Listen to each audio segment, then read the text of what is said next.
Ready start. इस वर्ष की बारिश ने एक नई चिंता खड़ी कर दी है। खासकर हिमाचल प्रदेश के लिए यह बेहद त्रासद साबित हो रही है। हालांकि कुछ दिन पहले बारिश का जोर कम हुआ था और लगा था कि अब वहां के लोग तबाही से उबरने की कोशिश करेंगे, मगर रविवार को फिर भारी बरसात और बादल फटने से राज्य के सामने नई चुनौती खड़ी हो गई है। बीते 2 दिनों में राज्य के अलग अलग हिस्सों में बारिश के चलते भारी जानमाल की क्षति हुई है। करीब 50 लोगों की मौत की खबरें हैं। अनेक जगहों पर भूस्खलन की वजह से कई घर तबाह हो गए और उनमें बहुत सारे लोगों के दबे होने की आशंका है।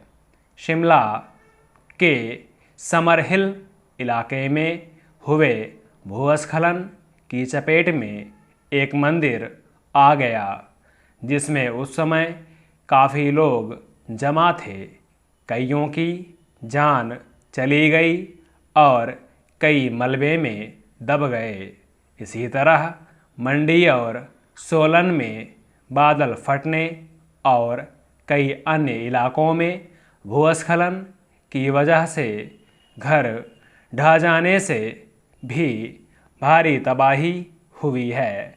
जाहिर है मृतकों की संख्या अभी और बढ़ सकती है। निश्चित रूप से हिमाचल प्रदेश एक व्यापक आपदा से जूझ रहा है और देश भर में इसे लेकर चिंता पैदा हो रही है। इसी मौसम के पहले दौर की बरसात में भी हिमाचल प्रदेश में व्यापक तबाही हुई। काफ़ी संख्या में लोगों की जान जाने से लेकर कई हजार करोड़ रुपए के नुकसान का आकलन है।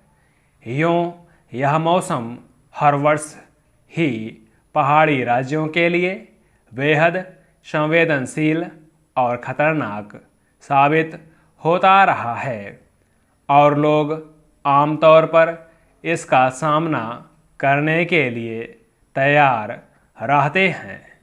मगर इस बार तबाही अन्य वर्षों के मुकाबले ज़्यादा हुई है। इस वर्ष अचानक सामान्य से बहुत ज़्यादा बारिश होने और बादल फटने की अपेक्षा ज़्यादा घटनाओं की वजह से नुकसान भी अधिक हुआ है। ऐसी आपदा का सामना करने के अभ्यस्त रहे हिमाचल के लोगों को भी इतने व्यापक स्तर पर होने वाले नुकसान की आशंका नहीं थी। विडंबना यह है कि पूर्व अनुभवों के आधार पर बचाव के इंतजाम इस बार नाकाफ़ी साबित हुए। दरअसल मौसम की अपनी गति होती है और उसमें होने वाले तेज़ बदलाव को लेकर कोई निश्चित अनुमान नहीं लगाया जा सकता। बरसात को लेकर चेतावनी तो दी जाती रही है, लेकिन उसकी तीव्रता कब बहुत ज़्यादा हो जाएगी यह मौसम के रुख पर निर्भर करता है। आमतौर पर बरसात तबाही की वजह तभी बनती है जब पानी के निकलने का रास्ता बाधित होता है। पहाड़ तब खतरनाक होते हैं जब उनकी जड़ों के साथ गैर जरूरी छेड़छाड़ होती है। यह छिपा नहीं है कि पिछले कुछ दशकों से पहाड़ी राज्यों में एक ओर पर्यटन को बढ़ावा देने के लिए होटल या अन्य निर्माण कार्य व्यापक पैमाने पर हुए हैं और इस क्रम में पहाड़ी नदियों के प्रवाह या उनके सहज रास्तों को लेकर बेहद लापरवाही बढ़ती गई।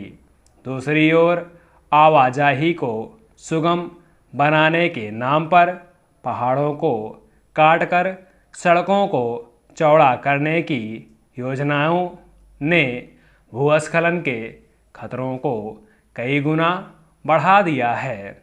सवाल है कि ऐसी योजनाएं बनाते समय ही आकलन क्यों नहीं किया जाता कि इस सब का अंजाम क्या होगा। आपदा के बाद तबाही का सामना करना ही आखिरी विकल्प बच जाता है। प्राकृतिक आपदाओं को रोका नहीं जा सकता है, लेकिन उससे बचाव के इंतजाम करने और नुकसानों को कम करने की कोशिश की जा सकती है। स्टॉप।